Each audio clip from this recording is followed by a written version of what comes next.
আজকে আমি তোমাদের সাথে শেয়ার করব ভীষণই টেস্টি আর মজাদার একটা কাপকেক, চকলেট কাপকেক। তো এই রেসিপিটাই কি করে বানাই চলো তোমাদের সাথে শেয়ার করি। প্রথমে সমস্ত শুকনো উপকরণগুলোকে একসঙ্গে মিশিয়ে নেবো। একটা বাটির মধ্যে 1 কাপ ময়দা, হাফ চামচ বেকিং পাউডার, হাফ চামচ বেকিং সোডা আর 1 চামচ দিয়েছিলাম কোকো পাউডার, মিশিয়ে সাইডে রেখে দিয়েছিলাম। তারপর আরেকটা বাটির মধ্যে নিয়েছিলাম হাফ কাপ মেল্টেড বাটার আর হাফ কাপ চিনি। ভালো করে 2 থেকে 3 মিনিট বিট করে নেবার পর দিয়েছিলাম হাফ কাপ দুধ। দুধটাও 2 মিনিট সুন্দর করে বিট করে নেবার পর একটু একটু করে শুকনো উপকরণটা দিয়ে ভালো করে মিশিয়ে নেবো। 2 থেকে 3 মিনিটের মধ্যেই আমাদের এই কাজটা হয়ে যাবে। একটু একটু করে দিয়ে সুন্দর করে বিট করে নিলে এটা আমাদের ব্যাটারটা একদম রেডি। আমার ঘনত্বটা একটু বেশি মনে হচ্ছিল, তাই একটু দুধ দিয়ে পাতলা করে নিয়েছিলাম।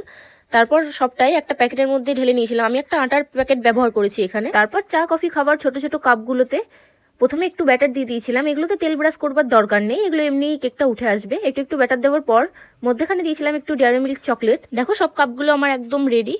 এবার আমি প্রি হিট করে নেবো মাইক্রো ওভেনটা 180 ডিগ্রিতে। এই কেকটা কিন্তু খেতে খুবই টেস্টি হয়, তোমরাও একবার চাইলে এটা বাড়িতে ট্রাই করো। ভিডিওটা ভালো লাগলে একটা কমেন্ট করে জানিও ভিডিওটা কেমন হয়েছে, আর ফলো করে আমার পাশে থেকো।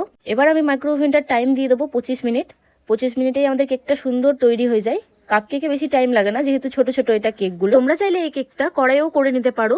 স্ট্যান্ড বসিয়ে একটা থালার মধ্যে 30 মিনিট করে নিলেই কিন্তু এটা কড়াইও হয়ে যাবে কেকটা। এবার দেখো আমি তোমাদের সাথে কেকটা একটা ভেঙে শেয়ার করছি। দেখো কতটা সুন্দর হয়েছে। ভেতরে মিল্ক চকলেটটা আরেকটু বেশি দিলে আরো ভালো হতো। বাই।